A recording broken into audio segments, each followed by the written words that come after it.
Boa tarde. Bem-vindos a mais uma Masterclass aqui na Escola das Artes.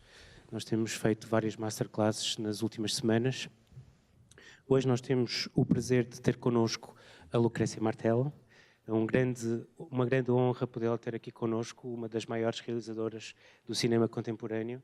Eu vou fazer apenas uma pequena apresentação da Lucrécia, depois iremos fazer algumas perguntas, mas sempre que alguém quiser fazer alguma questão também esteja à vontade. É para ser uma sessão aberta e para colocarem as questões que acharem necessárias. Então, a Lucrécia Martel é uma realizadora argentina, radicada em Buenos Aires, onde frequentou a Escola de Cinema. Conta no seu currículo com várias curtas-metragens e 4 longas, a última das quais, Zama, a sua primeira incursão pelo filme histórico, estreia nos cinemas portugueses amanhã. Todos os seus filmes passaram pelos grandes festivais internacionais, destacando-se o prémio Alfred Bauer para O Pântano, a primeira longa-metragem, e as seleções oficiais em Cannes para os dois dos seus filmes seguintes, A Rapariga Santa e A Mulher Sem Cabeça. As suas histórias lidam com personagens em transe, sobretudo classes médias argentinas, envolvidas em atmosferas sufocantes e explosivas. São filmes sensoriais, onde o som e a imagem provocam estados emocionais alterados. Peço também desculpa pelo meu espanhol, que não vai ser espetacular, mas, por favor, não gozem comigo. Para empezar, me gustaría saber cómo se desarrolla tu proceso creativo. ¿Cómo nacen las ideas para las películas y de qué forma se cambian a lo largo del proceso? Gracias por invitarme y gracias por venir. La verdad que yo me crié en una provincia donde no había muchas posibilidades de ir a lugares de cinearte, y entonces mi afición por la narrativa tiene relación con la literatura oral, con la narrativa oral.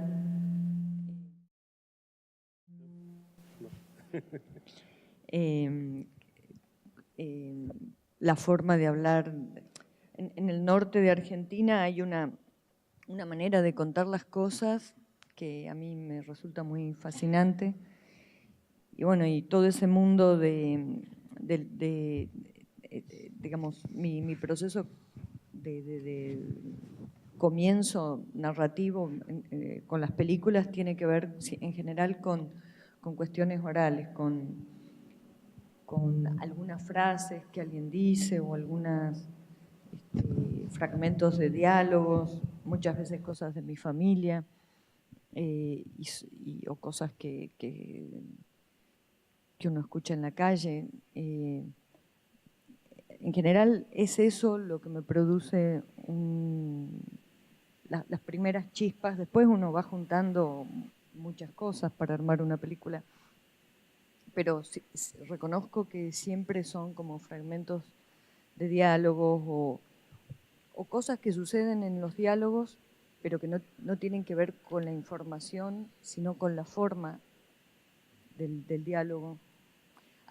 Hay aspectos de la narrativa a veces un poco despreciados en la cultura del cine, que es, bueno, sobre todo en la mainstream, ¿no? En el cine más hegemónico, que es la deriva, la repetición, perder un poco el hilo, no necesitar con tanta claridad definir a los personajes desde el principio. Todo eso que para la industria del cine resulta a veces molesto y para algunos espectadores, son posibilidades que también tiene la narrativa y son caminos que a mí me parecen más interesantes. Sí, mas podes, tu películas são importantes também da fase de la montagem. Podes falar um pouco sobre como reconstrues las películas en esa fase? El montaje funciona un poco como la memoria funciona en nosotros. Es, digamos, cuando uno recuerda algo, por ejemplo, yo en mi familia somos muchos hermanos y a veces conversamos sobre alguna cuestión de la infancia, algún hecho, algún episodio de la infancia, y si uno ve cómo cada uno de los hermanos recuerda la cosa, es dramáticamente a qué fragmento de esa escena le asignó valor, o desde la posición donde estaba, qué es lo que resultó importante. Y a mí me parece, cuando pienso en el montaje, pienso mucho en esa forma de... y el montaje lo pienso cuando estoy escribiendo, digamos, cuando uno hace un cine así que no está comprometido a responder a un requerimiento del mercado, uno se puede dar el lujo de pensar muchas cosas desde la escritura. Y entonces yo trato de pensar el montaje, por supuesto, cuando estoy escribiendo y tratar de detectar emocionalmente qué es lo que me parece relevante. También porque filmo poco por día. No solo que filmo poco en mi vida, sino que filmo poco por día. No hago 5 tomas. Y esa forma, no sé si ustedes por ahí eso de las tomas de cobertura a mí me enferma. Las tomas de cobertura, las tomas de transición, las tomas de establecimiento me parece como una pérdida de tiempo y prefiero demorar más en pensar las tomas que necesito que esa forma de trabajar que es muy de la publicidad, que hago 14 planos de una situación porque no sé qué quiero hacer. Yo prefiero hacer 3 planos y saber qué estoy haciendo, porque a veces uno cree que pierde el tiempo demorando en definir el plano y más pierde el tiempo corriendo de un lugar a otro sin tomar sin pensar qué es lo que uno quiere contar, y cómo eso después tampoco resuelve nada en el montaje. No es que, tengo 14 puntos de vista, seguro la puedo armar a la escena. No es así. Así que eso, para mí el montaje funciona como funciona la memoria respecto de los acontecimientos que hemos vivido, y también me parece que sobre el montaje hay que pensar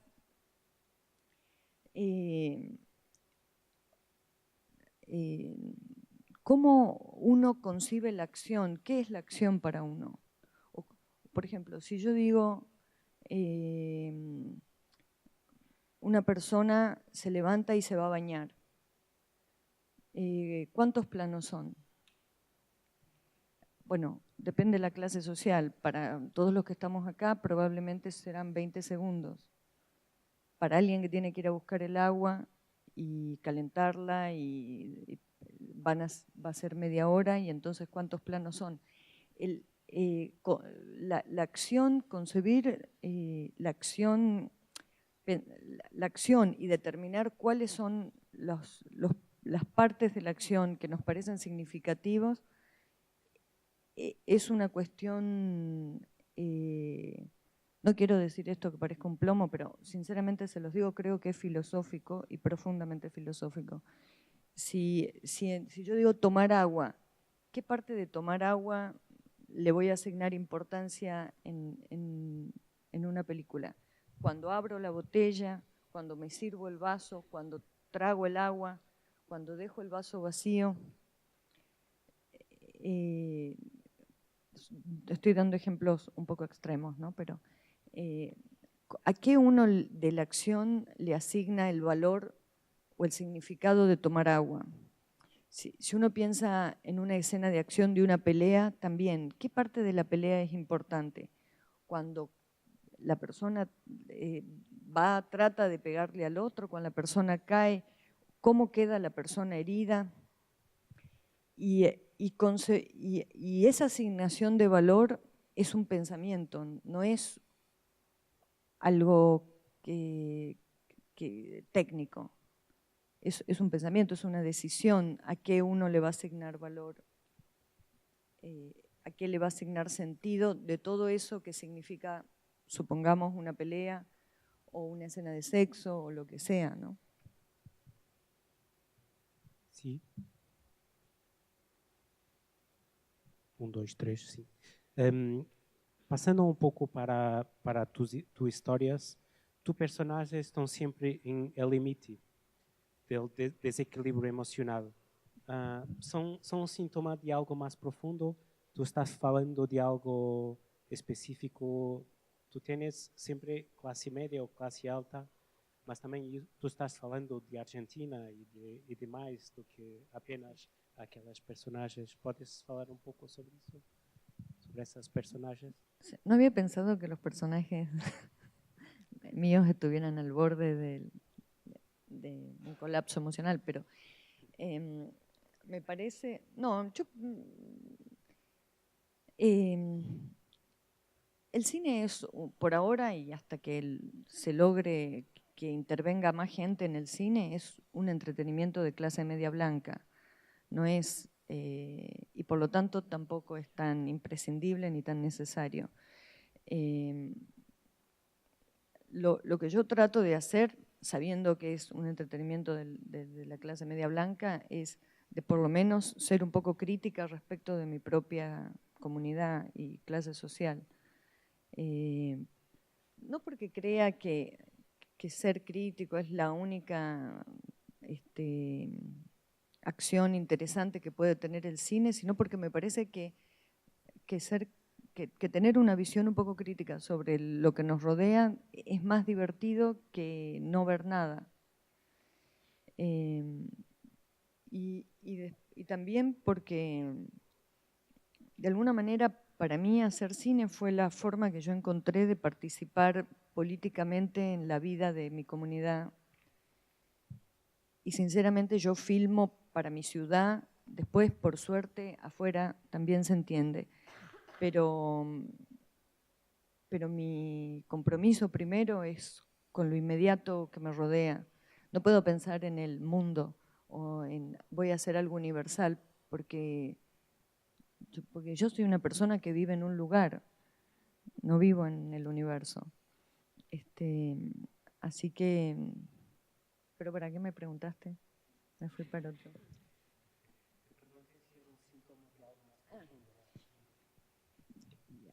Bueno, me parece que nuestra civilización está en un estado de locura muchísimo más grave que el que yo muestro en las películas. Si uno piensa cuántas horas del día trabaja en algo que no le gusta, o le gusta más o menos, para después tener 2 semanas de vacaciones o 3 semanas, o sea, es una vida espantosa. Y estamos todos hemos aceptado esa posibilidad. Digamos, no es que somos unos hippies rebeldes. Nada, hemos aceptado que es así, que hay que ir a trabajar, hay que tener tarjeta de crédito, hay que tener una cuenta en Facebook. O sea, me parece que en todo caso lo extraño es que no sé, que todas las películas no hablen de la locura en la que estamos. Lo que a mí me importa, en las cosas que yo hasta ahora me he fijado, por lo menos en estas películas que he hecho, es en esa incomodidad que tiene cualquier individuo que se somete a participar de una sociedad. Es muy difícil que alguien, no sé, no creo que ni Paris Hilton esté tan feliz de su vida. Me refiero que sienta que todo calza perfectamente, que la vida es perfectamente adecuada para ella. Por dar un ejemplo de alguien que parece que se va de un avión, toma aviones para ir a fiestas. Pienso que es una vida muy alegre. Así que no sé, me interesa eso, me gustan los personajes, me gusta observar eso también porque es mi experiencia como ser humano, que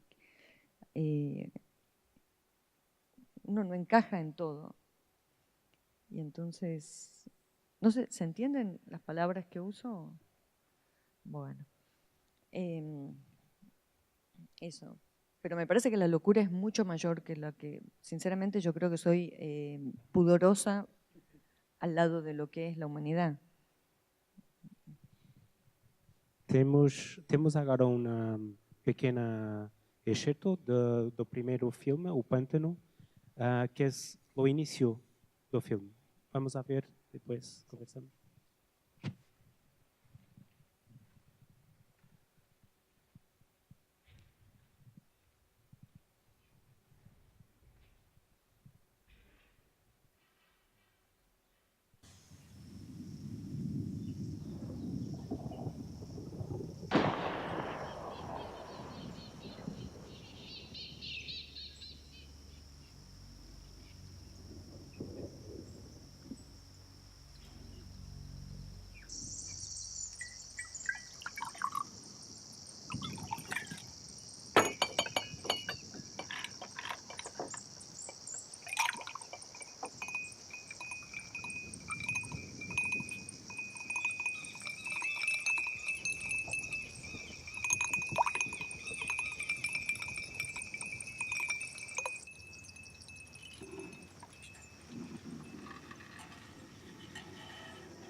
Señor, gracias por la Misael, gracias por la Misael.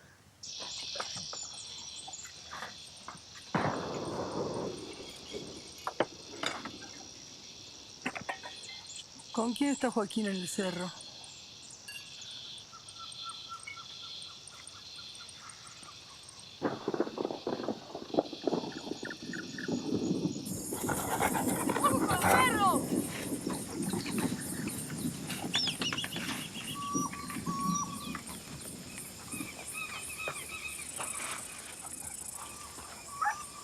¡Ah, gringa!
pasa?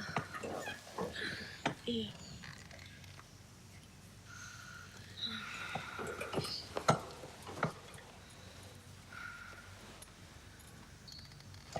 que no quiero estar más con nadie que con Isabel. La mamá la va a echar, mami. ¿Por qué? Porque la mamá dice que le desaparecen las sábanas y las toallas. Y la va a echar.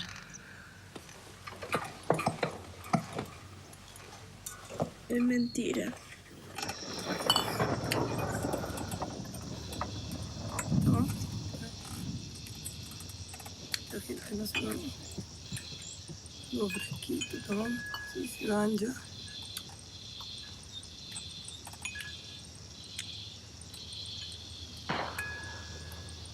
Mira esta mujer como está.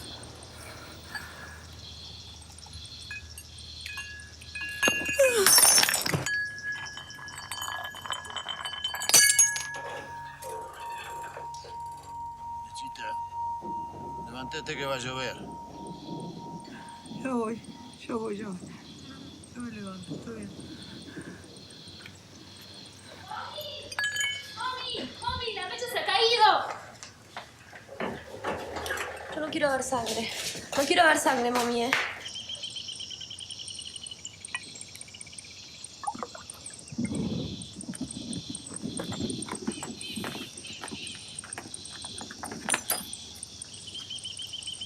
Yo me levanto sola. Poner en la silla, mami. Soltame, Isabel. Soltame, mami, no hagas escándalo. Sevilla, te deja. ¡Ay!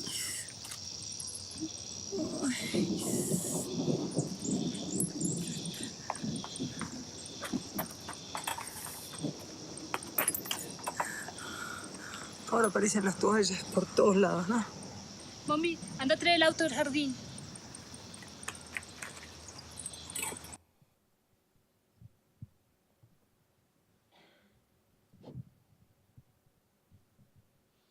Creo, esperando las luces. 1, 2. Há várias coisas interessantes neste excerto, mas te queria perguntar primeiro acerca das narrativas, porque tu, em quase todas tuas películas, tu usas muitas narrativas ao mesmo tempo. Podes falar um pouco sobre isso, sobre o facto de quereres ter vários protagonistas y varias historias al mismo tiempo? Sí, esta película en particular está organizada como es una conversación con mi mamá por teléfono. Que mi mamá llama y durante un rato largo me habla de un montón de gente que no sé quién es, que a veces conozco a algunos, pero muchas veces me cuenta de un montón de gente al mismo tiempo. Yo no logro entender quiénes son los que están, de quién me está hablando. En algún momento esa gente, todos tienen que ver con un asunto, un hecho, algo que parece que es lo que me quiere contar. Y después cuando termina la conversación, que capaz que dura una hora, no sé ni de para qué me llamó. Y a mí ese modelo de conversación me encanta. Uno como hija pierde mucho la paciencia a veces con las madres, ¿no? Pero ese modelo de por qué alguien enuncia tantas cosas y cómo esas cosas se van relacionando, me parece una forma narrativa muy interesante. Y yo la siento más próxima a una posibilidad de contar el mundo que un relato organizado tan artificialmente en desarrollo, nudo y desenlace, que está bien, que digamos, hay obras maestras hechas con ese modelo, pero no me parece que todos estemos obligados a esa forma narrativa, ¿no? ni que sea útil para todas las cosas que una persona puede querer contar o la variedad que somos todos nosotros. Sería raro que con las tan diversas personas hubiese un modelo narrativo que nos fuera útil a todos, ¿no? Entonces me parece que un tema importante del cine es cómo encontrar la forma de organizar el propio discurso y cómo compartirlo, ¿no? Y para eso, por supuesto, yo no desacredito todo lo que uno puede aprender del cine clásico porque es fundamental para hacer una película que se corre de esto, también hay que saber cómo funciona lo otro, pero aliento mucho a mis colegas directores a que experimenten y busquen el camino porque no hay nada asegurado. Digamos, por más que uno aprenda el modelo perfecto, clásico, con el que además funciona el mercado, quizás no les sirva a ustedes ese modelo narrativo. A mí no me sirve. Y de esta cosa quiero hacer una precisión sobre una cuestión que me parece que les puede servir, y es que hay muchas decisiones en esta primera secuencia de sonido que no se pueden tomar en la postproducción, que hay que tomarlas cuando uno las toma cuando escribe o en la preproducción, pero uno las toma mucho antes de llegar a la postproducción de sonido. Por ejemplo, en esa escena, yo quería que el comienzo de la película, también el título tenía ese objetivo, quería que no pareciese una película costumbrista, que era una tradición muy fuerte en el cine argentino en esa época, a fines de los 90. Bueno, la tradición del costumbrismo en Argentina tiene como 50 años. Y yo no quería que la película fuese vista inmediatamente por el espectador desde ese lugar, porque es un lugar muy autocomplaciente digamos, las películas costumbristas en general uno va a confirmar los valores de la sociedad en la que vive, la familia, el amor, y como yo no tengo ese pensamiento, quería que el espectador se pudiese correr un poco de esa posibilidad bastante probable que había en esa época al ver una película de cine argentino. Entonces pensé que era mejor, y aparte pues tengo una gran tentación hacia el cine de terror, pensé que era mejor empezar así un poco zombie para que la gente para que se dispusiera de otra manera a ver la película. Y entonces lo que queríamos hacer un sonido disruptivo al principio de la película. Y esa idea de las reposeras corriendo de metal, siendo corridas era una idea que me parecía que iba a funcionar, pero para que esa idea funcione necesitaba que al lado de la piscina hubiese un piso que tuviese la rugosidad suficiente o la textura suficiente para que al mover las sillas de metal se produjese ese ruido. Aunque después uno lo vaya a rehacer en el montaje, en la postproducción, es necesario que el sonido esté anclado en pequeñas cuestiones lógicas de la imagen para que sea más contundente como experiencia para el espectador. Y si bien el piso ese se lo ve pocas veces, yo confío en que sin ese piso no hubiese sido tan efectivo la escena. Y bueno, entonces no encontramos una locación donde hubiera ese piso al lado de la piscina, era de pasto. Entonces, nosotros no teníamos mucho presupuesto cuando hicimos esta película, entonces tuvimos que hacer una reserva de dinero para poder construir eso, que no era tan caro, pero bueno, era una película con pocos recursos. hacer una reserva para construir ese piso falso y después buscar las sillas, las reposeras de metal. Tampoco era fácil porque en esa época ya no se usaban. Estas 3 películas que yo he hecho transcurren más o menos en una especie de falsos fines de los 70, 80, sin mucho esfuerzo de que se entienda que es esa época, pero digamos, para alguien de Argentina, quizás ustedes no se dan cuenta rápidamente, pero para alguien de Argentina no es la actualidad actual, es como está un poco anacrónico la imagen. Pero esas reposeras ya no existían a fines de los 90. Entonces, lo que hicimos fue, no, en el 2000 la filmamos. Lo que hicimos fue buscar por casas de campo hasta que conseguimos las reposeras de metal. Lo que quiero decir con esto es que no se puede hacer, digamos, si uno quiere que el sonido de una película tenga alguna injerencia, una importancia narrativa, no es una cosa que se hace a último momento. O sea, se puede hacer, pero no creo que vaya a funcionar demasiado, porque va a funcionar como efecto, no como algo que surge de los elementos de la escena. Y el sonido que funciona como efecto se agota muy rápido.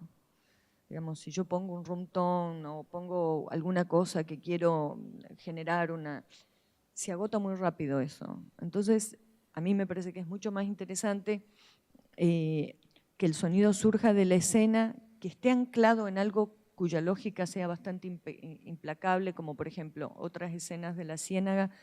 Los modelos de heladeras son viejos, los que usamos, las heladeras, para que se justifique que el ruido del motor de las heladeras era un sonido fuerte dentro de la casa. Si uno pone una heladera de esas que uno puede servirse hielo, que tienen luces LED, y le pone un sonido de un motor de una heladera de los años 70, el espectador no va a salir de ahí diciendo, qué vergüenza, el motor de la heladera era anterior al... No, eso no va a suceder. Pero lo que sí va a suceder es que ese sonido de motor va a ser un efecto, no va a ser un sonido de la escena. Y el espectador, aunque no lo pueda explicar después, lo va a percibir. Y como eso, muchísimas cosas, ¿no? Otra cosa de esta escena, esto se los digo porque a mí me enferma que los directores no vayan a la sala de Foley cuando se hace el Foley de las películas. El Foley de la película, todos saben qué es, ¿no? Es el sonido de lo que sucede, bueno, de los elementos visibles. Esa idea del Foley ha permeado muchísimo el cine, quizás por el origen, por cómo empieza el cine sonoro, el hacer que las cosas que se veían suenen era una felicidad para la gente a principios del siglo XX. La música era una gran felicidad, que los actores hablen era una gran felicidad, y de alguna manera esa tradición ha permanecido dentro del mundo del sonido, y son pocos las personas que le han prestado más atención a esa parte de la narrativa audiovisual. Y por ejemplo, les doy un ejemplo. Si uno quiere una escena donde hay una cierta inestabilidad y el Foley, los elementos de Foley, si las cosas suenan como firmes, ¿no? Yo tengo muchas copas, apoyo este vaso y solamente suena este vaso. Y no suenan las otras cosas. Y con un Foley bien pensado, uno puede agregar muchísima inestabilidad a una escena, muchísima tensión, y no necesita de estar aferrándose a la trama y a la tensión que genera la trama y al argumento, y uno puede liberarse un poco de eso, que para mí es una dictadura directamente en la narrativa, el argumento, el plot. Uno puede liberarse de eso si apuesta a la tensión que generan otros elementos narrativos, como el encuadre, desequilibrar el encuadre, como no cortar donde normalmente uno cortaría una escena, donde el Foley no sean los objetos de la escena, no suenen firmes y rígidos, salvo que uno por algún motivo necesite eso. Que las cosas, que por ejemplo, esta mesa no me serviría en mi película, porque está muy bien puesta. Las camas que usamos en la Ciénaga eran con elástico de metal y se ven muy poquito, apenas se ven en 2 escenas, creo. Pero porque el elástico de metal me permitía que cada vez que alguien se sentaba o se movía en la cama suena como una campana casi. Bueno, menos que una campana, pero suena mucho. Si la cama era una cama de madera, eso limitaba dramáticamente el uso de la cama en las escenas. Me refiero, el sonido tiene esa posibilidad, pero esa posibilidad uno no la puede inventar a último momento, porque a último momento es un efecto. Y el espectador no, como les digo, nadie va a decir, paren la proyección, este sonido, son puros efectos. Nadie va a hacer eso. Pero la gente lo va a percibir y la película va a pesar menos. La imagen va a pesar menos. Yo traje un dispositivo con el cual explico un sistema que tengo, una tecnología argentina, con la cual pienso que puede quedar claro un concepto que quizás les sirva. Me sirve a mí y no todo lo que a uno le sirve a los otros. Se los cuento no como la verdad última del cine, sino como... Sí. Traje mi cigarro. Sino como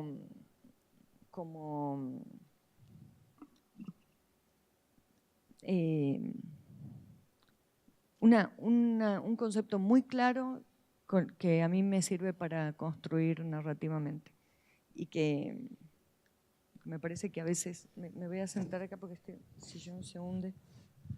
Miren.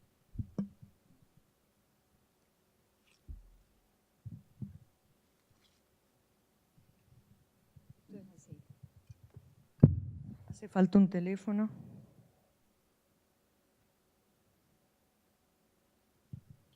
Esto es así.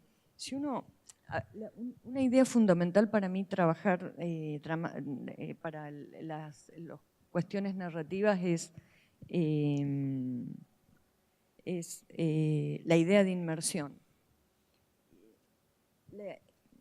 Digamos, si uno piensa la narrativa audiovisual como inmersión, puede quizás alejarse de la dictadura de la imagen, que es muy nuestra cultura. La idea de inmersión, la experiencia que todos tenemos más, miren, si apagamos la luz, este momento se vuelve inolvidable. ¿Se puede? Sí, sí.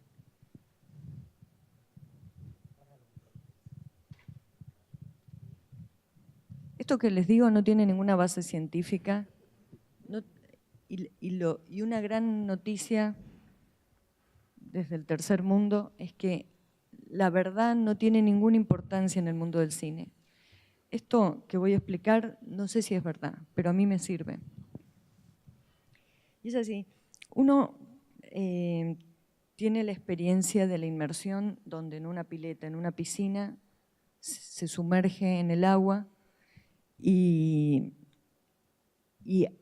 esa fascinación primera de escuchar bajo el agua. Creo que no debe haber nadie acá en esta sala que no haya experimentado eso con mucha alegría.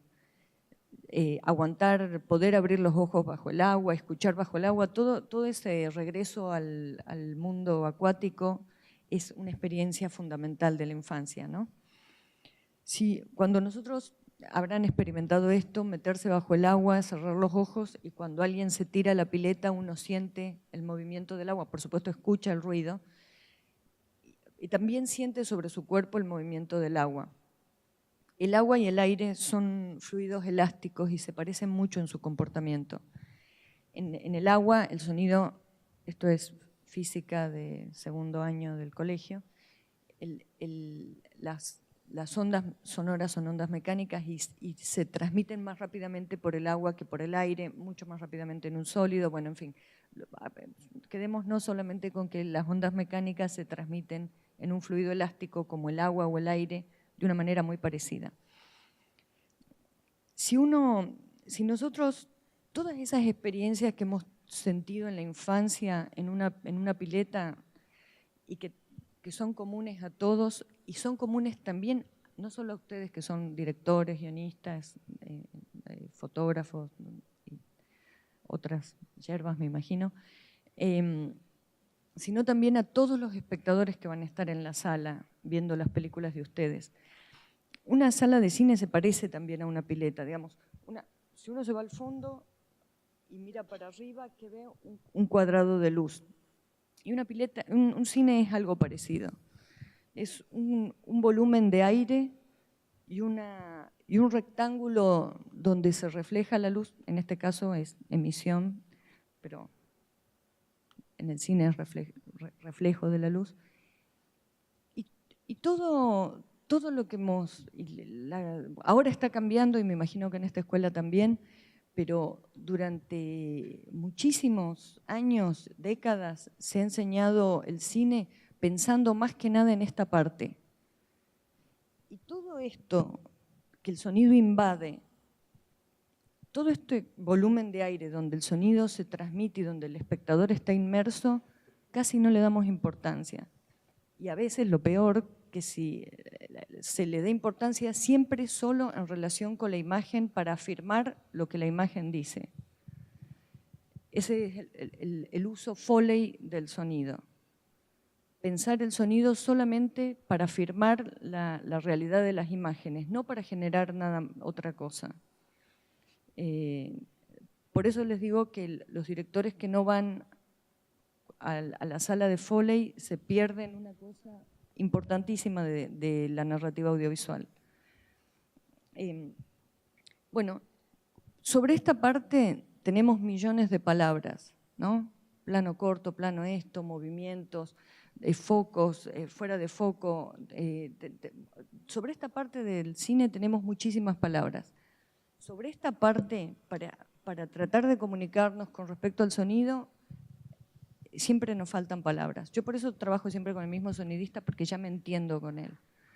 Con el director de fotografía siempre es más fácil, porque hay miles de palabras. Para este mundo hay muchísimo menos, y no sé si no prefiero que sea así, que siga siendo así. Este mundo del sonido, donde el espectador va a estar inmerso muy a su pesar, porque en las películas que ustedes hagan, el espectador puede cerrar los ojos y deja de ver, como hacemos todos en las escenas que no queremos ver de una película de violencia o de terror, no sé. Pero a lo que va a ser muy difícil que se sustraiga es al sonido. Incluso si se duerme el espectador, el sonido va a seguir funcionando. Entonces, es curioso que cuando se habla de sonido, siempre esta parte, que miren, si vemos nomás en tamaño, qué parte tiene más volumen en el cine, es claramente el sonido, ¿no? Es muy curioso que en la escritura nos preocupamos mucho por aclarar con palabras todo lo que pasa acá y tenemos muy pocas notas sobre esta parte.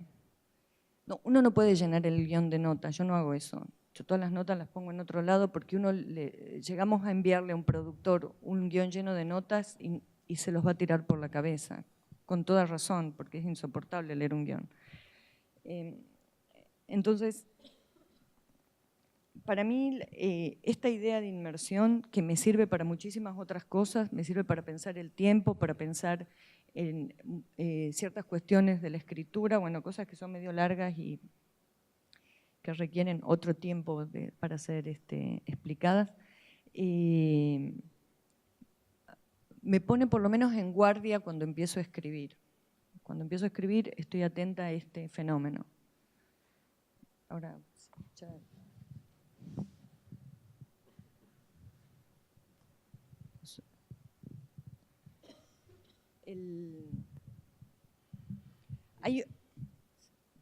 ¿Esperamos la luz? Miren, hay una relación entre, todos nosotros usamos el timeline, ¿no? Para explicar, para hacer un esquema rápido de la estructura de una película, usamos el timeline. Entonces, es que es como una flechita. Yo creo que a veces la hacemos un poquito más así, más así, pero en general, y todos los programas de edición funcionan de la misma manera, con un timeline donde los eventos se organizan cronológicamente, concatenadamente y contiguamente. Esas herramientas que son de una eficacia extraordinaria, toda nuestra civilización se ha apoyado en eso durante siglos, es innegable que son útiles, son muy engañosas a la hora de escribir. Para mí generan muchos conflictos a la hora de escribir y a la hora de observar ese sistema, esa idea del timeline es muy, no quiero decir peligroso porque no es peligroso, pero es, diría que más probablemente nos impida ver o nos impida observar cosas que nos ayude a organizar. Yo creo que esa idea de tiempo con la que nos manejamos tiene mucho que ver con nuestra cultura visual. Evidentemente, como especie humana nos hizo falta darle al tiempo una organización en nuestro espacio, a la vuelta nuestro, ¿no? El futuro adelante, el pasado va atrás. En esa línea de tiempo siempre vamos hacia el futuro de la película o al futuro de la narrativa, o bueno, si está dada vuelta. Y en este sentido les quiero decir que Nolan no ha descubierto nada, lo único que hace es afirmar esa forma del Nolan, el director, ¿no? Afirmar esa forma, esa idea cronológica del tiempo. Esa flecha, mi teoría, como les digo, sin ninguna base científica, es que es la mirada. Nuestra mirada hacia el futuro, una cosa muy pesada de la cultura judeocristiana. En la experiencia física, esa flecha no sirve para nada. En la experiencia emocional del cuerpo, esa flecha no sirve para nada. Y cuando uno escribe, el tiempo con el que escribe es el tiempo emocional. Y el tiempo emocional, el presente, el pasado y el futuro están juntos, porque cuando una persona está triste por algo que pasó, está triste ahora. Cuando está alegre por algo que va a pasar, está alegre ahora. No existe, emocionalmente no existe el pasado, el presente y el futuro. El cuerpo es puro presente. Y yo creo, digamos, y esto les digo porque me parece que la línea del tiempo también es una línea de dominación sobre el mundo y de una línea de dominación sobre el sujeto. Si pensamos en nuestra cultura judeocristiana que siempre pone las esperanzas y el sentido de nuestra vida está como al final vamos a entender si estuvimos bien o estuvimos mal, si hicimos bien o hicimos mal, al final Dios nos va a recompensar o no, nos va a mandar al infierno o al cielo. Al final, para los judíos van a resucitar los justos y al final te vas a enterar si eras justo o no eras tan justo. O sea, todos los padecimientos presentes del cuerpo en nuestra cultura judeocristiana no son tan relevantes. El cuerpo no es relevante. Yo les digo, narrativamente eso es muy peligroso. Uno entra en la matriz cultural y deja de ver. Y entonces empieza a ir en busca del sentido que no quiero transmitirles desesperación, pero para mí es absurdamente, es la existencia, es algo absolutamente absurdo. Uno construye el sentido de una manera voluntaria, no hay nadie que se los vaya a otorgar. Digo, por si alguien está deprimido, disfrute de esa depresión porque está viendo la realidad tal cual es y en todo caso, a partir de ahí, sea feliz. Y entonces, lo que es interesante es, si esa línea de tiempo que nos lleva al sentido, que le otorga sentido, cada segundo de nuestra película tiene sentido. ¿Por qué en la industria tienen terror que les spoilen la película? a mí no me importa nada que me spoileen una película, porque si revelan alguna cosa de mi película, no arruinan para nada la experiencia de la película. Pero ¿por qué hay películas en el mainstream que tienen terror al spoileo? Porque todo el argumento y el plot está puesto en ese sentido final, en esa cuestión final.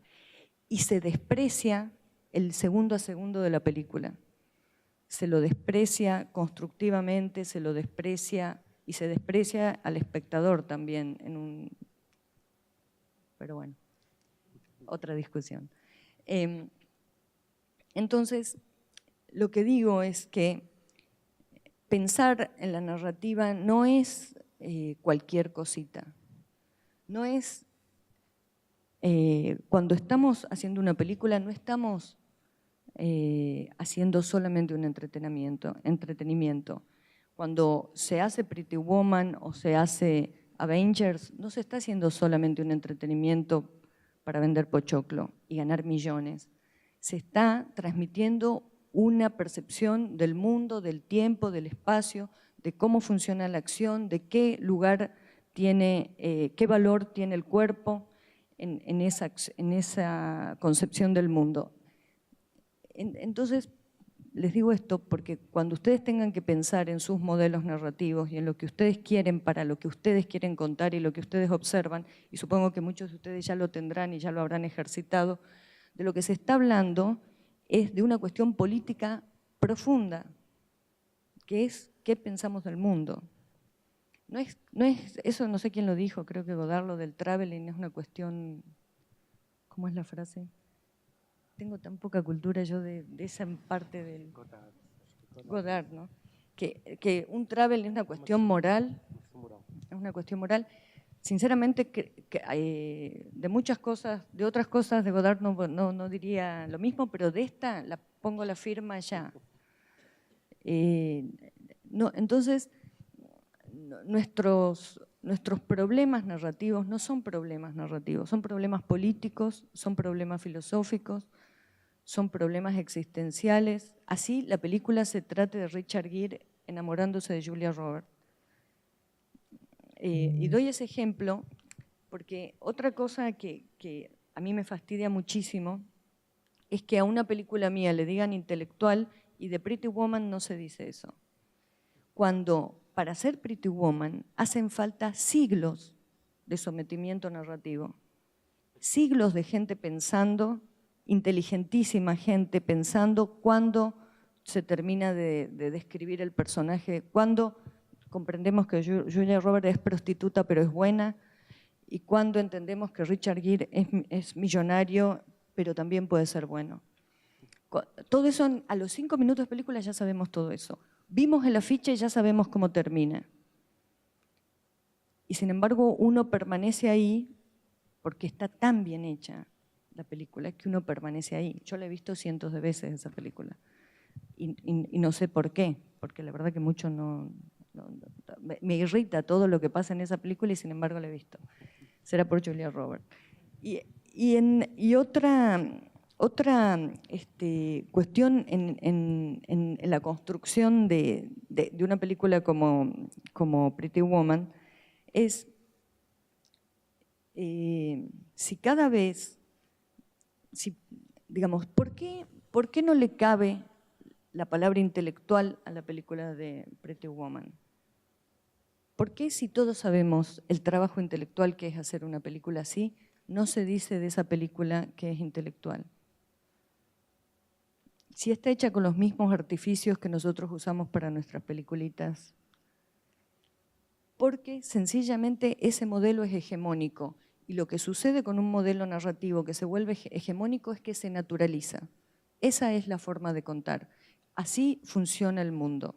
Me lo dijo mi mamá de mi propia película. Cuando vio La Ciénaga me dijo, ay, la próxima hacela un poquito más que se entienda. Y eso que ella sabe, que está basada un poco en ella. Entonces, ¿cómo es que se olvidó, digamos, por qué se olvidó que la industria,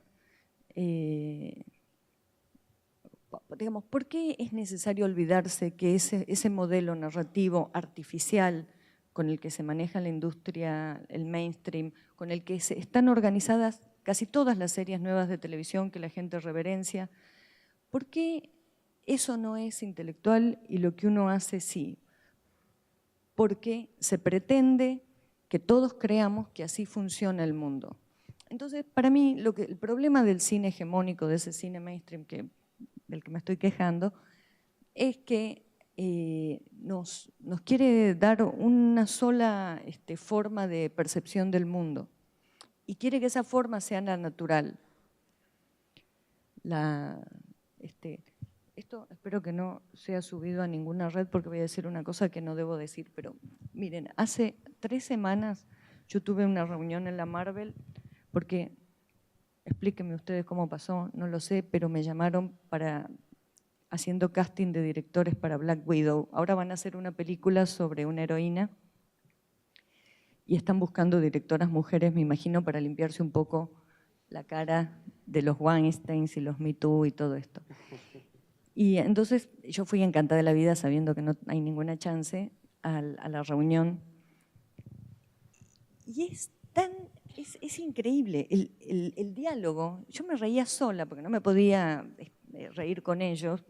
Eran 2 adolescentes excitados, pero de 45 años, con los cómics y los Avengers y me dijeron una cosa para que ustedes vean cuán profundo está esto, porque ya hay una cierta inocencia. Es tan brutal que finalmente hay una cierta inocencia debajo de todo esto. Me dicen, nosotros estamos muy preocupados por el personaje de Black Widow. Siempre, acá en la Marvel, siempre hablamos del personaje. ¿Qué le pasa al personaje? ¿Cuáles son sus conflictos sociales? Y les digo, claro, sí, se ve perfecto. ¿Cuáles son sus conflictos? No sé qué.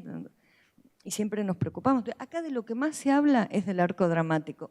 Capaz que estaban haciendo una actuación creyendo que era todas esas cosas lo que a mí me importa. Y dice, nosotros necesitamos a alguien que se ocupe del personaje, de las escenas, de la intimidad del personaje, no sé qué. Nosotros nos ocupamos de la acción. Y yo le digo, ¿pero vos creés que yo voy a hacer una película donde hago unas escenas y las otras se las dejo a otro director? Esa idea de que la narrativa no tiene un pensamiento, la acción es la acción. Como, si yo me ponía a discutir ahí con ellos, yo me iba a decir, che, deja de joder. La acción, vos hacés las partecitas en que Black Widow duda de sí misma o tiene algún conflicto amoroso, y nosotros, esa concepción del mundo donde moverse no tiene un significado más allá digamos, donde creen que se puede presetear la acción sin que eso signifique, es ese pensamiento que va normalizando lo que fue arbitrario. Todo este mundo, todo este universo del narrativo, el nuestro, esta decisión de que las escaleras sean de esta manera, las sillas de esta otra, y todas estas decisiones que hemos tomado como especie año a año han sido arbitrarias o con adecuaciones muy ligeras acerca de lo que es la felicidad del hombre.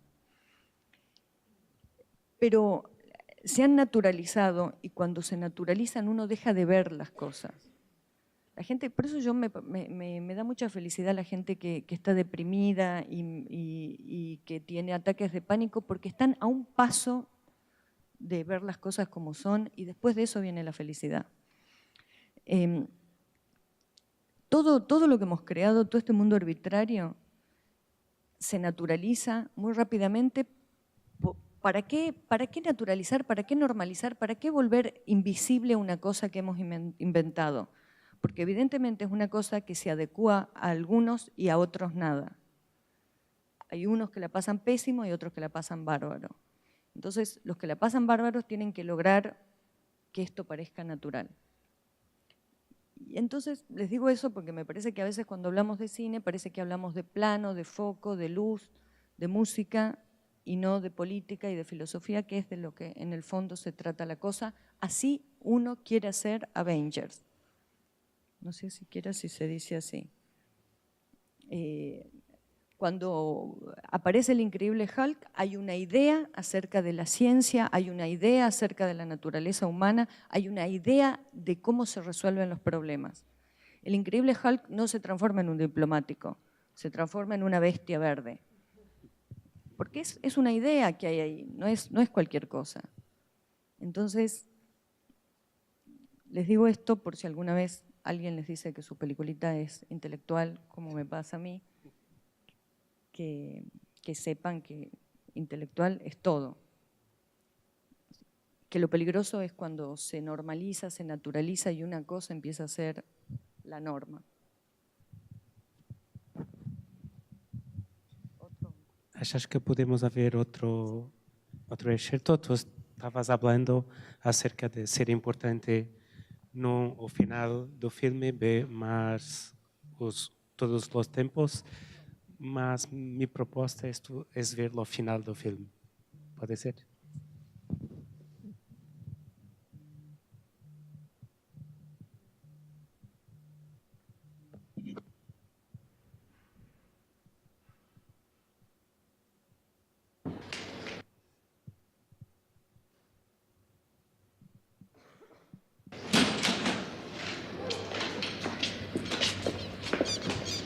Buenas tardes.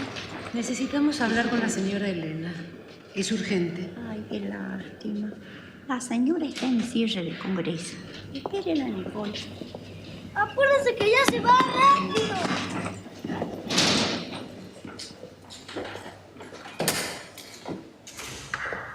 Carlos 55, por favor. Voy a buscar a María. No vuelvan hasta que no haya hablado con la madre. Josefina, por favor. Josefina, basta de esa cara larga. La estás ayudando. Acórdate.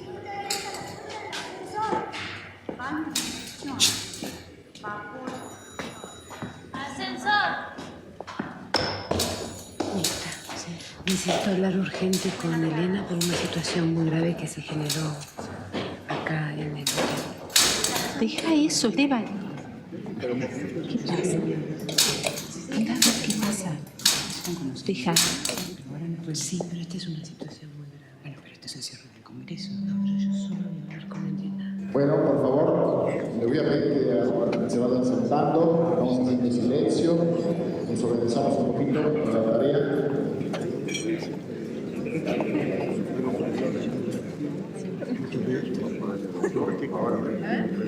Doctores, nos vamos sentando.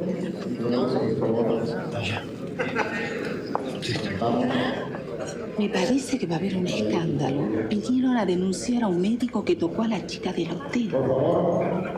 ¿Sabes cuál? La de pelo castaño, la chica de la pileta. Doctor Jano, dé la vuelta para la señora, por favor. Bien. Como todos ustedes sabrán, hoy como cierre de este congreso vamos a presentar una consulta pública. Entonces les voy a pedir un fuerte aplauso para la señora Elena, que va a colaborar con nosotros como paciente.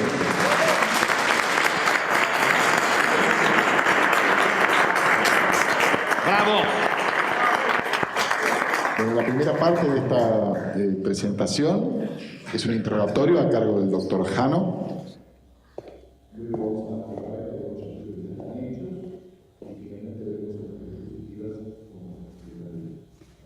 Doctor.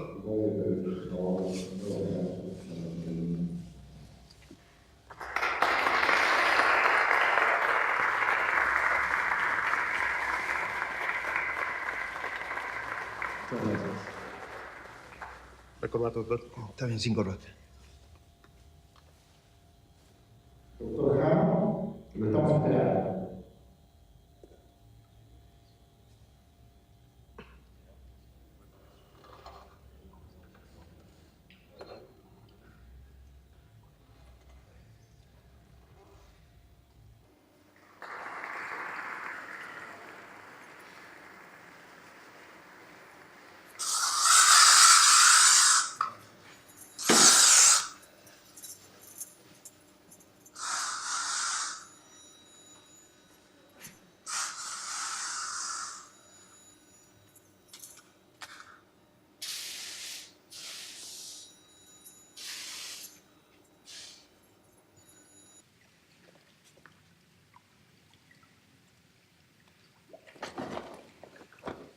José, ¿cuándo llegaste? ¿Qué haces? ¿Ya te dejas meterte? ¿Querés que me meta?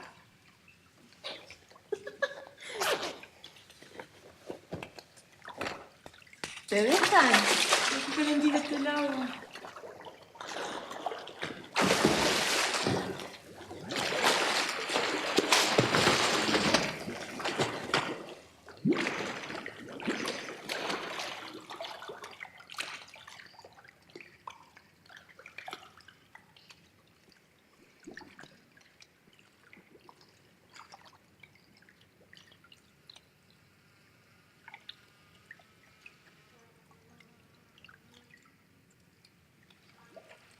¿Sentís ese olor? Sí. Azares. Yo siempre te voy a cuidar. Porque vos no tenés hermanos. Yo soy tu hermana. El año que viene voy a tener hermanos mellizos. Digo hermanas.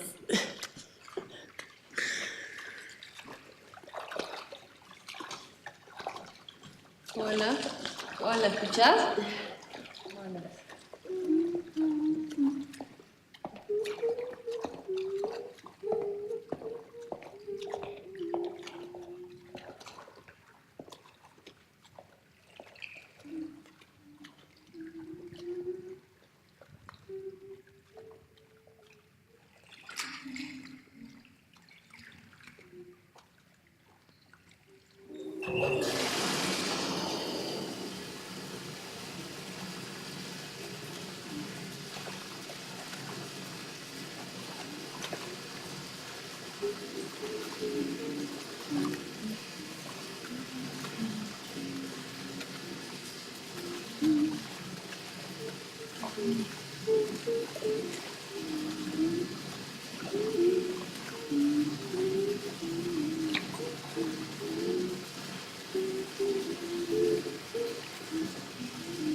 Entonces, tú não resolves a película, nós ficamos no ar sem saber o que vai acontecer, não é importante. Mas eu queria que tu hablasses um pouco acerca de alguns temas de tua obra, como a família e também o desejo. Nesta película nós vemos muito o desejo entre as pessoas, o desejo secreto e íntimo das pessoas. Mira, cuando estaba haciendo esta película, hay una cosa que a mí me organiza bastante, que es pensar como una idea general de sonido sobre, que es del total de la película. La ciénaga era la tormenta que no termina de suceder, cuando es una cosa que pasa mucho en Salta, que en el verano la tormenta da vuelta. Es un valle y a veces la tormenta va por detrás de los cerros, se la escucha, parece que ya va a llover y no llueve. Y ese era el concepto.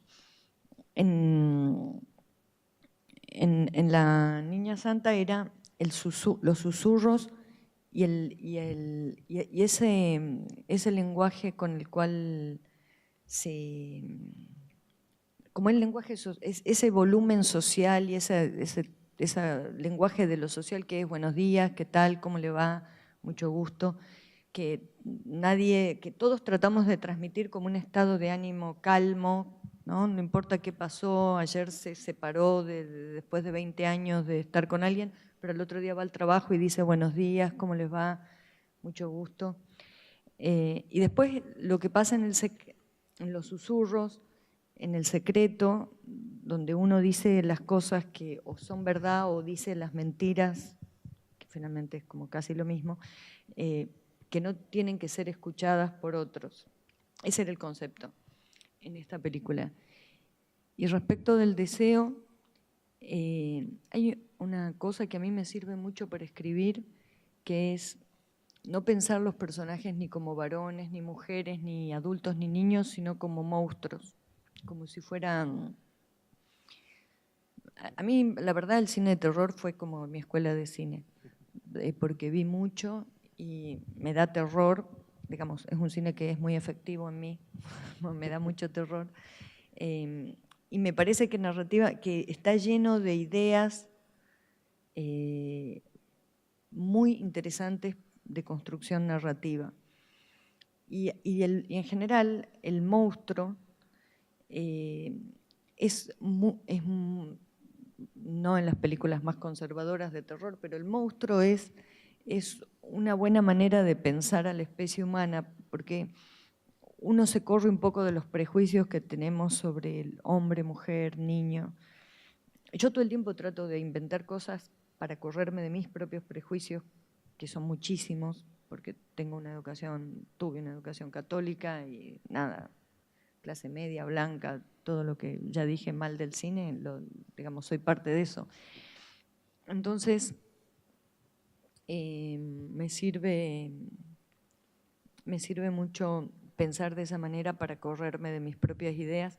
Y el monstruo es un organismo del que no sabe, de una naturaleza inestable, no sabemos en qué se va a transformar, no sabemos sus acciones, cómo son evaluadas por el monstruo, si como malas o buenas, y es un organismo que desea.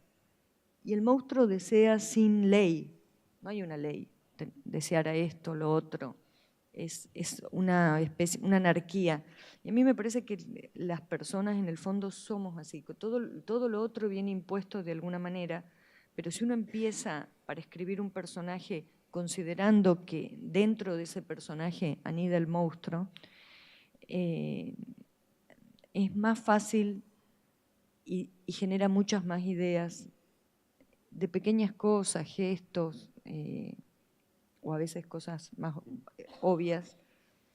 Me sirve mucho eso. Y respecto a esta película, era fundamental pensarla de esa manera porque es, digamos, bueno, no sé si la han visto, pero esta película se trata de un médico que toca a una chica en la calle, que, digamos, una situación de abuso. Y entonces con más razón me servía mucho esa idea.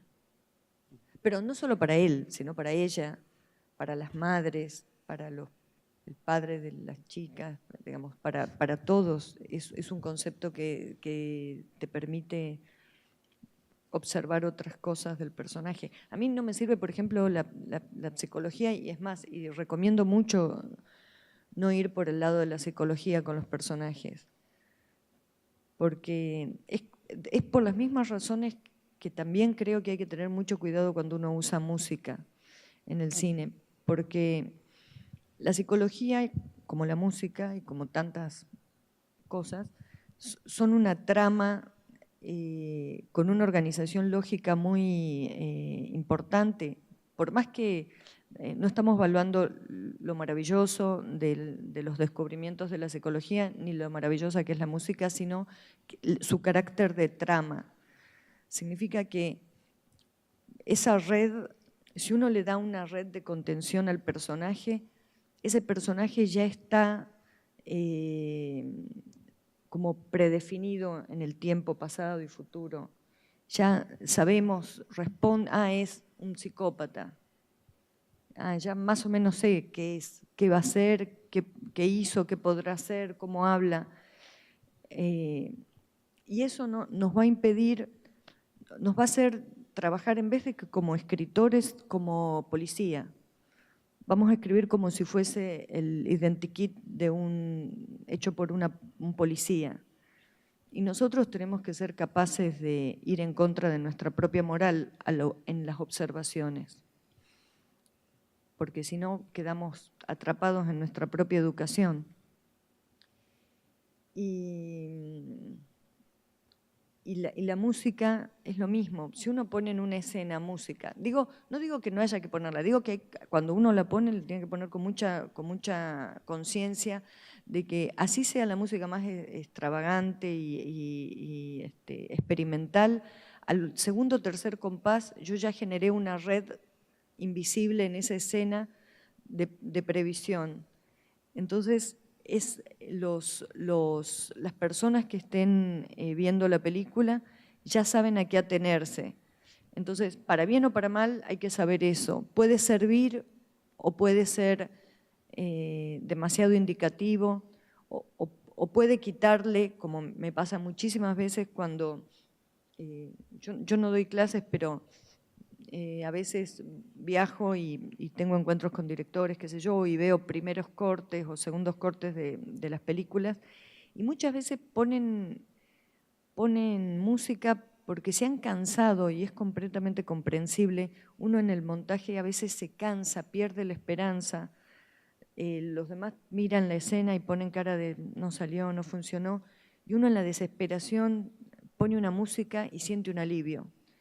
Y por ahí hay que descansar, ir a dormir 2, 3 días y volver a editar, sacar la música y ver si existe otra posibilidad de editar la escena sin esas cositas. Puede ser también que digan, no, esta escena yo siempre la pensé con esta música, bueno, genial.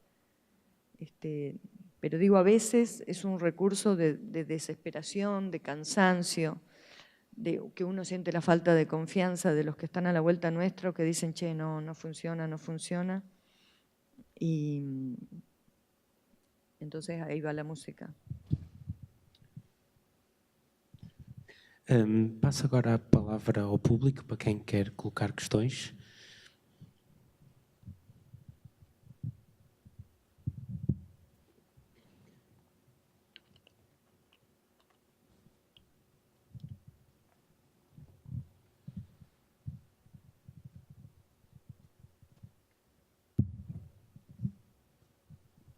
Hola. Primero, gracias por toda esta perspectiva sobre el cine. Yo tuve la oportunidad de ver a tu película Sama hace unos meses y me hizo pensar mucho en cómo se percibe el cine de hoy. Que yo veo que el cine de hoy, la gente, el espectador, siempre busca algo rápido, algo fácil para ver, que la gente no se concentra más de 1 o 2 minutos en un video, en algo. Y mientras tu película Sama es una perspectiva mucho más profunda sobre el interior de alguien.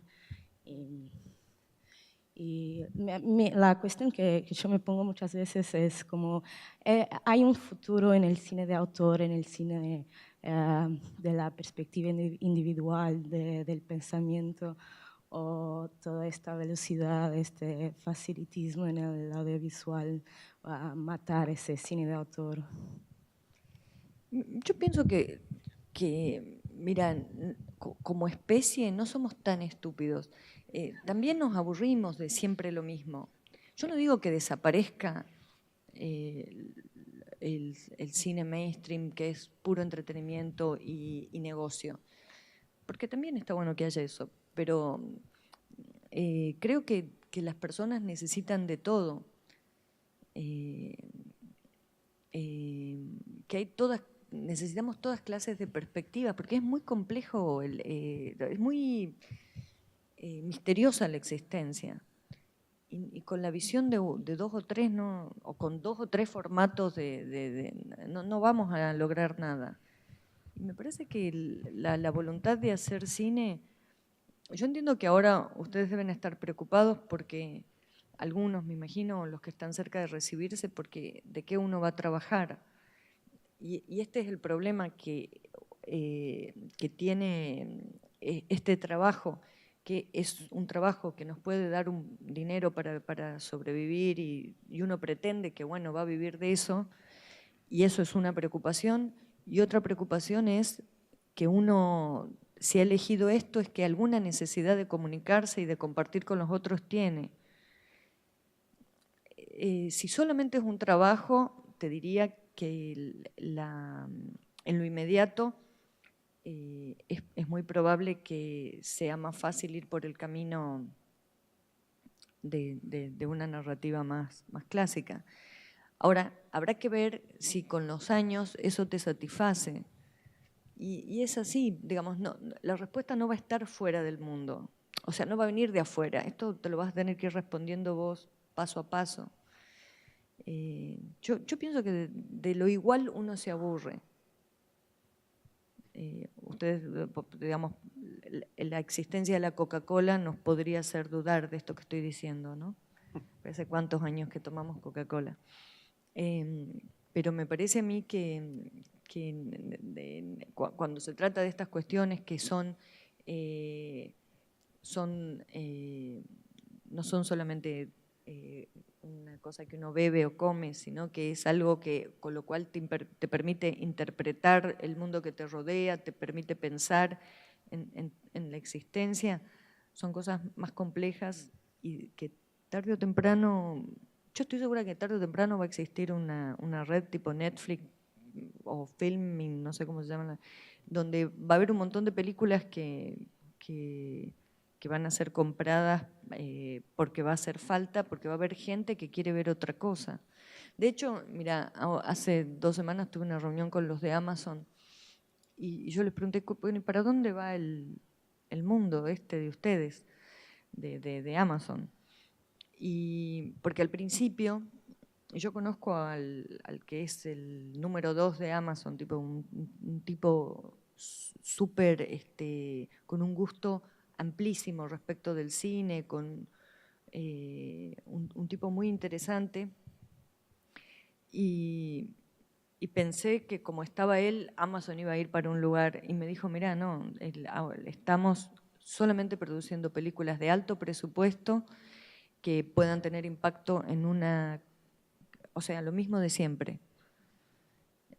Solamente que ahora el consumo es a través de las redes. Digamos, es la gran diferencia, la gran transformación tecnológica que ha habido ahora. Alguna gente cree que las series son otra cosa. Para mí, profundamente pienso que narrativamente es más de lo mismo, que están mejor hechas, mejores actuadas, que por supuesto es gente muy talentosa y más joven la que está haciendo las series, pero el modelo narrativo es el mismo en la mayoría de los casos, con contadísimas excepciones. Siempre lo van a poner a David Lynch en la jaulita del loco que haga lo que quiera, pero ese es David Lynch y es uno en un país que tiene millones de habitantes. Y los de Amazon decían que se van a abrir como 12 plataformas parecidas a Netflix y Amazon, no solamente creo en Estados Unidos, no, algunas en Europa y otras en Estados Unidos. Y que de esas 12 plataformas van a sobrevivir 6. Pero que va a haber un momento que esas plataformas para tener un perfil van a comprar de todo. Entonces les digo, estén atentos porque es posible que podamos vender cualquier cosa.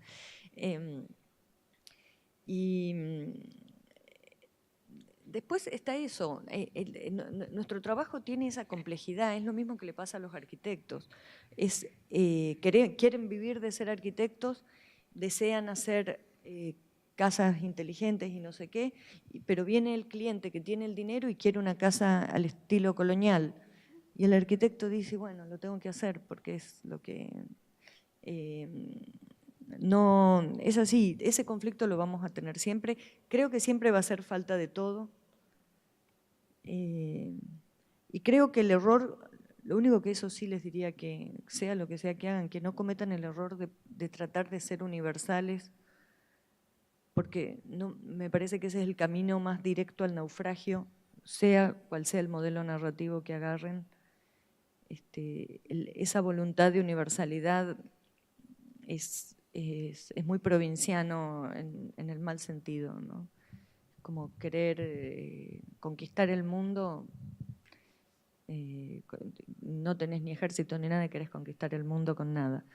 Me parece que es lo único. Y después, esto es pasito a pasito y va a ir cambiando mucho. Lo que ha sucedido con la tecnología es que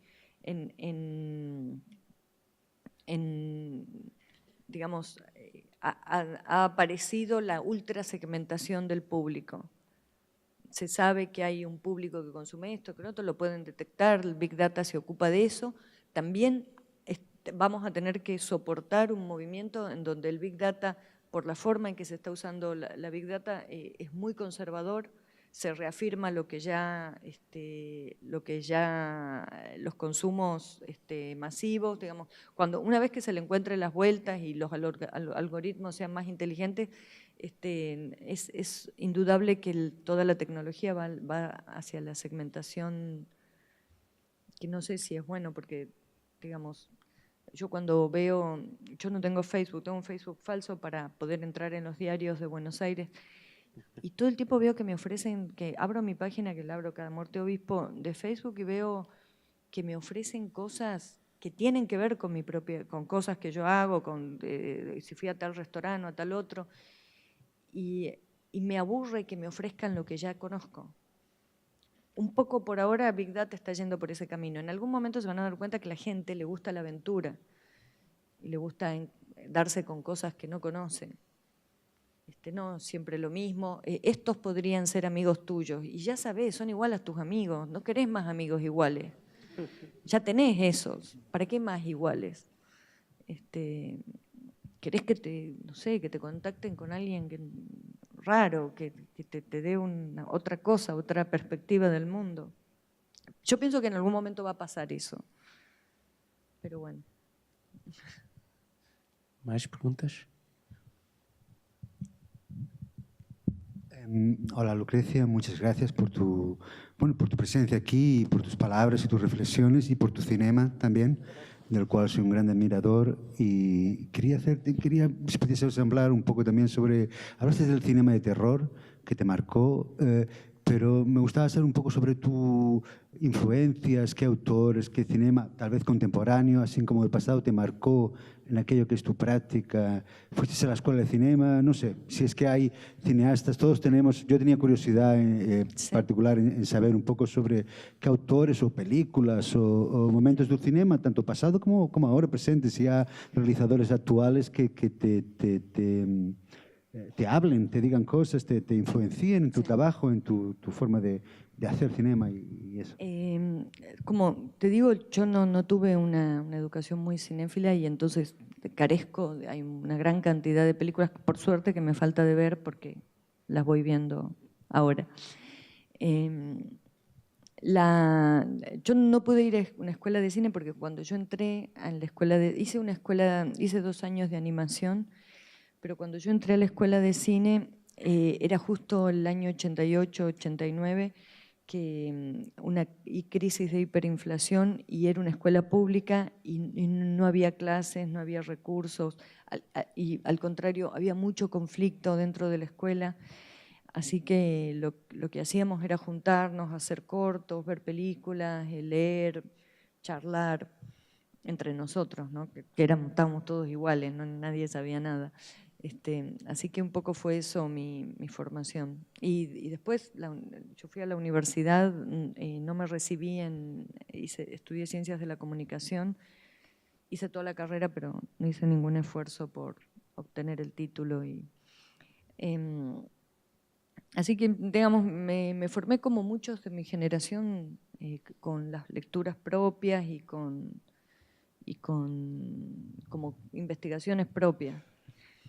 Y respecto del cine, creo que el cine que más me influenció en la infancia fue el cine que se pasaba en la televisión, que eran los westerns, y el cine de terror, que por ejemplo para mí de niña de terror era ¿Qué pasó con Baby Jane? Whatever Happened with Baby Jane. Bueno, esa película yo la ponía en la zona cine de terror, pero me refiero como ese dramatismo de tono elevado. Las películas que se pasaban en la televisión fueron para mí, fueron importantes sobre todo porque me llevaban a la acción. Nosotros con mis hermanos jugábamos a lo mismo que veíamos en las películas y entonces el ejercicio físico, el deporte de recrear una narración también es un aprendizaje. El habla, los diálogos, digamos, uno juega a los vaqueros, a los cowboys, pero también está aprendiendo un lenguaje.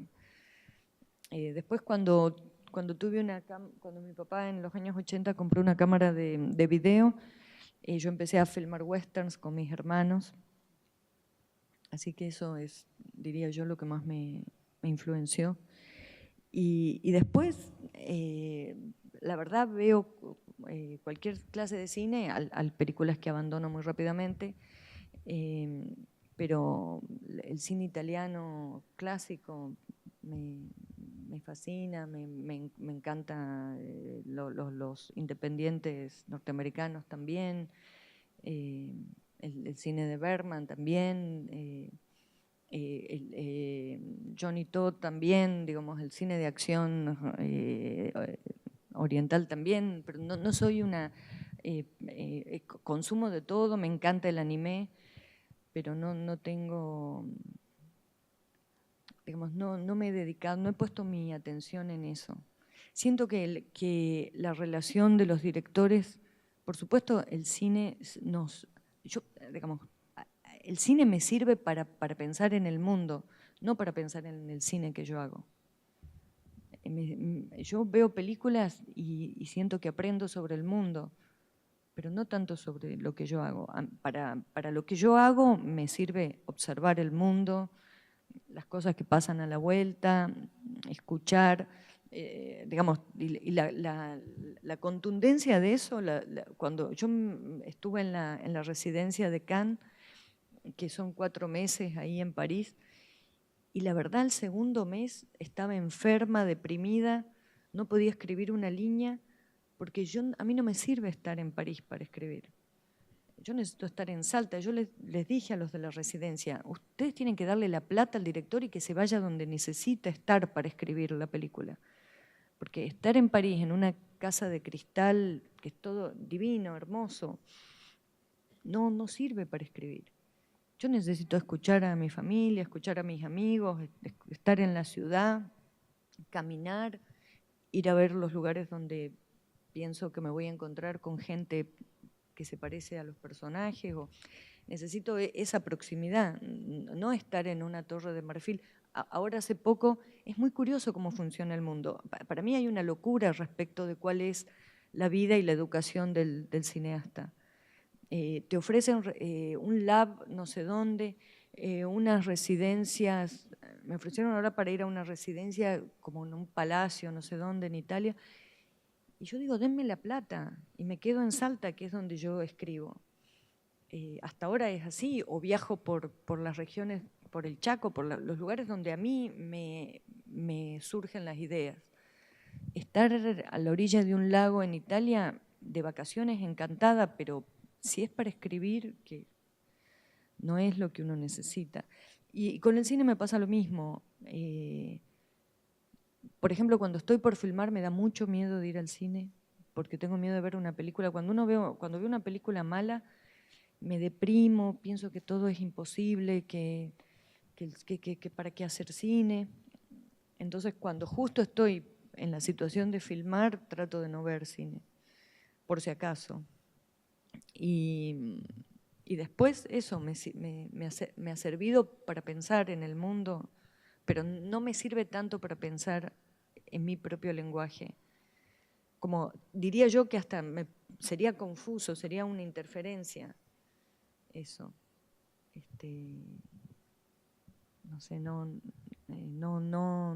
puedo ver a través de las películas para, no sé, el cine de terror y el cine de vaqueros, para mí ha sido un cine al que yo jugué físicamente. Jugué a eso, hacíamos cosas de terror en mi casa. O sea, siento que eso han sido experiencias directas.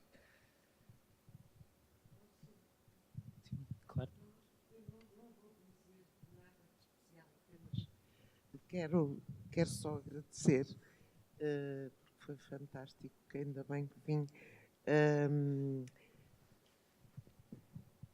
Eu estou a pensar no que explicaste relativamente à infância e às experiências e tudo isso. E fizeste-me fazer uma viagem no tempo e recordar-me de quando era muito pequenina. Tinha uma vizinha, uma mãe de uma amiga minha, que contava histórias de fantasmas, assim uma coisa de terror. E nós íamos todos lá para casa ouvir, e eu vinha aterrorizada para casa, tapava-me toda com os lençóis, cheia de medo, mas no dia seguinte queria voltar a ouvir de novo. E eu já me tinha esquecido desse episódio e foi muito interessante ouvir-te porque me fizeste ir lá, ir lá muito longe atrás e obrigada por tudo que... E gostei muito de que falasses no tempo. Eu sou atriz também. E já trabalhei com vários realizadores que gerem os tempos de maneiras diferentes. Trabalhei com Manuel de Oliveira e fiz 6 filmes com ele, portanto é um tempo. Depois com Edgar Pera é outro tempo, com Rodrigo Areias é outro tempo. Pronto, há vários tempos e é muito interessante porque deve ser por isso que nunca me convidaram, acho eu, mas também nunca me interessou muito a televisão, exatamente por a falta desse tempo que é preciso maturar, é preciso refletir, é preferível fazer dois ou três planos assim bem pensados a ter montanhas deles que depois só servem para confundir. Pronto, eu não quería decir más nada, solo te quería agradecer. Obrigada. Mi abuela, yo lo que digo cuando digo lo de la narrativa oral, yo tuve la experiencia en la infancia de una abuela que contaba cuentos aterradores y teníamos adicción a eso. Pero a la noche no dormíamos, llorábamos. Entonces mi papá le pidió que por favor no nos cuente más. Y entonces íbamos como, creo que es la vez que estuve más cerca de ser una junkie. En secreto, por favor, contanos, no le vamos a decir nada, no vamos a llorar, a buscar que nos cuenten esos cuentos. Y lo que tiene de interesante que para mí eso no hay que olvidarse, ese placer y esa cosa infantil de la narrativa que se vuelve, que es algo físico. Uno tiene miedo, cuando uno ve una película de terror, levanta los pies, se tapa, digamos. Yo valoro muchísimo eso del cine, como que permita esas experiencias. Y también cuando alguien cuenta una historia de miedo, nos sucede lo mismo, como volver física las ideas. Me gusta. Gracias. Olá. Sim, olha. Eu não vi o Zama, mas olhando para as suas longas-metragens e curtas-metragens, há um elemento água sempre presente. Umidade, ou o mar, ou o duche, ou o banho. E eu queria saber se esse elemento... porquê essa obsessão com esse elemento água? Ou se é realmente uma opção ou não? Ou se tem a ver com, talvez, potencialidades sonoras que o elemento pode trazer. Mas eu notei nas longa-metragens e também nas curtas que o Indy passou, também tem sempre o elemento água, não é? Sim. Sempre. E não sei se isso é realmente pensado ou se é uma opção obscura ou se não tem, ou se não é relevante. Claro. Ou se tem a ver com o som, porque tu pensas muito o som. Sí. Então, e há várias formas desse som ser grabado, ser... Claro. La verdad que, mira, yo nunca me había dado cuenta, pero después me dijeron, en las 3 películas hay piscinas y hay agua y lluvia. Pero no, también esta forma de pensar en la inmersión, supongo que me produce alguna fascinación el agua y las piscinas, pero no una cosa que lo hago así muy deliberadamente. No, te diría que un poco me sorprendí cuando me dijeron, ay, la piscina, no sé qué. También en Brasil me dijeron que... Mas é umidade também. Sí, pero porque son cosas... Siempre me parece a mí que a todos tenemos una atracción por el agua, porque también no hace mucho que salimos del agua. Y entonces supongo que todavía tenemos esa fascinación, pero no le doy un carácter simbólico. No pienso que la piscina significa...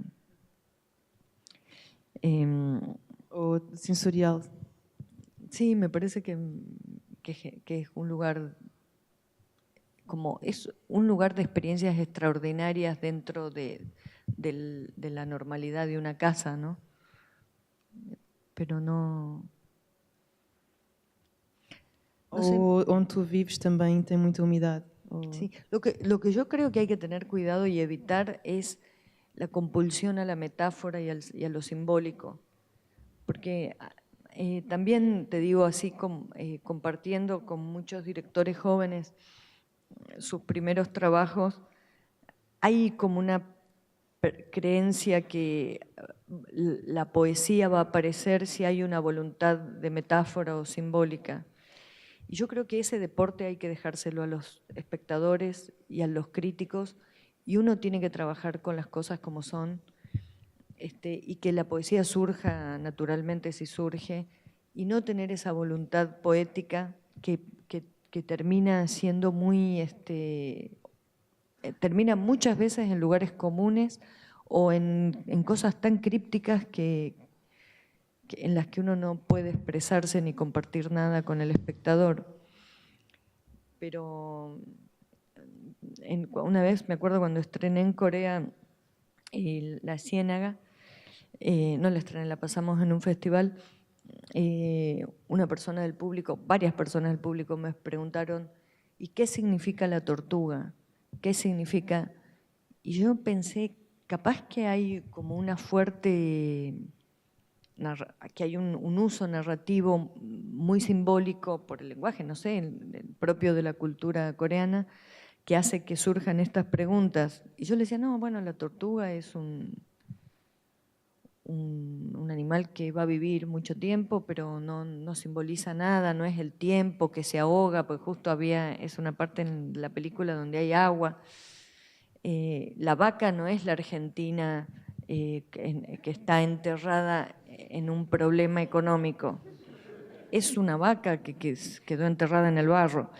Entonces, no está mal que el espectador haga ese juego. A mí también me gusta hacerlo con las películas de los otros, pero me parece que como directores tenemos que cuidarnos de esa loca aventura poética. Obsesión. Sí, porque no... Obsesión poética. Sí. Yo prefiero trabajar con las cosas como son. Hola, ¿qué tal? ¿Cómo estás? Soy argentino también. Gracias por estar aquí. Gracias. Por el masterclass. Pero yo te quería hacer una pregunta particular. Cuando empezaste la charla, dijiste que te basás, tu forma de relato es según en el norte de Argentina. Que hay una forma muy característica y particular. Sí. ¿Podés contarnos? Porque la verdad que no sé, yo consumo un poco de todo de cine. Claro. Y bueno, no sé si hay en el norte hay una diferencia con el sur y demás.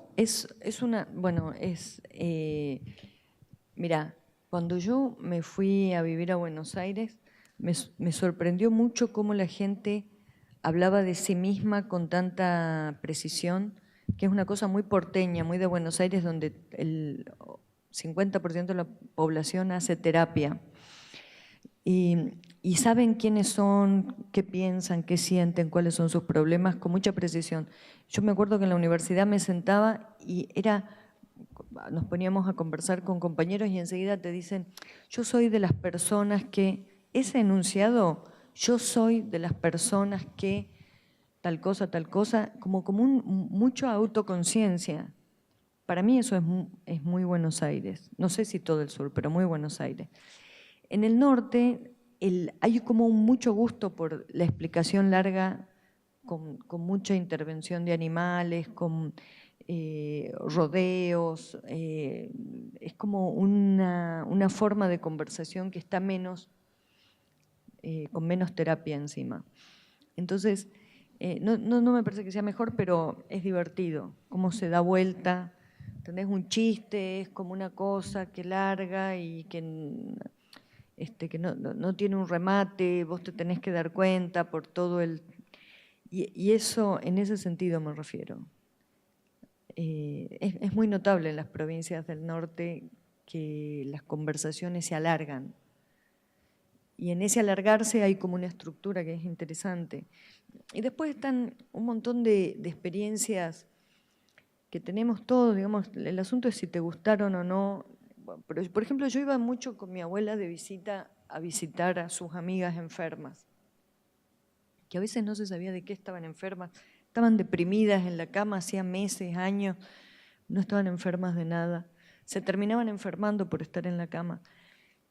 Y esas conversaciones eran apasionantes, que se habla, y una persona que está en la cama deprimida y todo el tiempo habla mal de los demás, de los problemas que tienen los demás, y no se ve en ese sentido. Creo igual que los entornos... Mira, el otro día en Brasil tuve una reunión con las directoras. En Brasil están hartos ya de la poca representación que tienen la comunidad negra en el cine, en la televisión, en la cultura en general, en la política. Y el movimiento de activistas negros es muy fuerte. Y yo tuve una reunión con las directoras, con algunas directoras, porque me habían invitado a dar una charla con otras. Era una reunión de mujeres directoras de cine para conversar sobre narrativa. Y vi que yo recién llegaba del avión, fui derecho a la charla, y de pronto veo que se levantan un montón de chicas negras y se van de la sala. Yo no entendí qué pasaba, no era porque había llegado yo, pero vi que había un conflicto del que no entendí qué pasaba. Después me explicaron, tenían razón, el motivo por el que no habían sido incluidas en el catálogo. El argumento era que las películas que habían presentado no estaban buenas, pero el evento se llamaba Mujeres en Escena, no películas buenas. Entonces, si es Mujeres en Escena, tienen que estar las mujeres, no importa qué clase de películas hagan. Y entonces, cuando volví para presentar Sama, le pedí a mi productora que por favor quería juntarme porque quería hablar y compartir y ver cuál era la perspectiva, qué es lo que estaban pensando ellas. Y fue una de las reuniones más interesantes que tuve en el cine hasta ahora en mi vida, porque tantas cosas, hablamos de tantas cosas, del entorno sonoro que hay en las familias negras, en los barrios con población negra, de la forma, de las particularidades que cada cultura, cada microcultura de un país tiene. Está tan cargado de organizaciones de información, de particularidades narrativas, y esos mundos no son mundos a donde los directores miren mucho, ni escuchen. Siempre parece ser que nuestra formación tiene que venir por el lado del cine. Cuando las pocas veces que yo hago talleres, hago que los estudiantes graben cosas en su casa o en la calle o en el colectivo o en un tren, donde sea que graben, y escuchar cómo hablan en el lugar donde uno vive, cómo se habla, cómo se discute, porque en esas formas orales hay tantas estructuras, hay tantas formas tan originales en que se organiza la información y no las estamos teniendo en cuenta. Y no es que hay 1, 2, 3 modelos, hay millones de particularidades. Te sirve para pensar en los personajes, te sirve para la puesta en escena. Los modos narrativos, lo que te estoy diciendo cuando me refiero a Salta, no estoy hablando de algo particularísimo, estoy hablando algo de lo que yo me fijé y me importó a mí, como te podría... ¿Vos de qué ciudad sos? Como podría pasarte con las formas, como te digo, es muy curioso como en Buenos Aires, sobre todo la clase media, habla de sí misma con muchísima conciencia. Soy así, soy asá. Por supuesto que no son así ni son asá, pero lo gracioso es que dicen cómo son. Nada, eso. Para terminar, eu te queria perguntar uma última coisa. Quase ninguém has visto o Zama aqui, por isso tu poderias nos dizer por que te interessou fazer una cosa histórica después de estas películas? En verdad no es histórica porque, mira, el libro en el que está basada la película es una novela de Antonio Di Benedetto, una novela fundamental de la literatura latinoamericana, te diría, y fundamental de la literatura argentina, que durante mucho tiempo estuvo un poco como, no ignorada, pero sin ocupar el lugar que merecía dentro de la narrativa argentina. Y lo interesante de esa novela es que es una novela que los hechos suceden en el siglo XVIII, pero no tiene una voluntad histórica. De hecho, el protagonista no es ningún personaje relevante de la historia argentina ni latinoamericana. Y eso es algo que me interesó. Y también porque cuando yo hice Zama venía de haber intentado adaptar un cómic de ciencia ficción que se llama El Eternauta, que finalmente no lo hice porque no me puse de acuerdo con los productores, pero estuve 1 año y medio trabajando en ese guión. Y digamos, las reflexiones en torno a la ciencia ficción me hicieron desear poder ir al pasado con esa misma libertad que uno tiene cuando cuando uno piensa en ciencia ficción, piensa de una manera predictiva. Digamos, hoy hablábamos con Luis de la cantidad de tecnología que en los años 80 en Blade Runner parecía un futuro lejano y hoy ya atrasa. Digamos, la ciencia ficción tiene esa potencia predictiva y que a veces la historia no la tiene. Y me parecía entonces a mí que había que... hicimos Zama como si fuese una película de ciencia ficción, con mucha libertad, como recreando todo, los vestuarios, no ajustándonos a las fuentes históricas, en parte porque venimos de un continente donde se impuso una historia sobre un continente arrasado, ¿no? Digamos, y aplastado culturalmente. Entonces, nos parecía que era un buen gesto político ir hacia el pasado con esa voluntad de hipótesis que tiene la ciencia ficción. Lucrecia, quero te agradecer. Muito obrigado por tua charla. Gracias.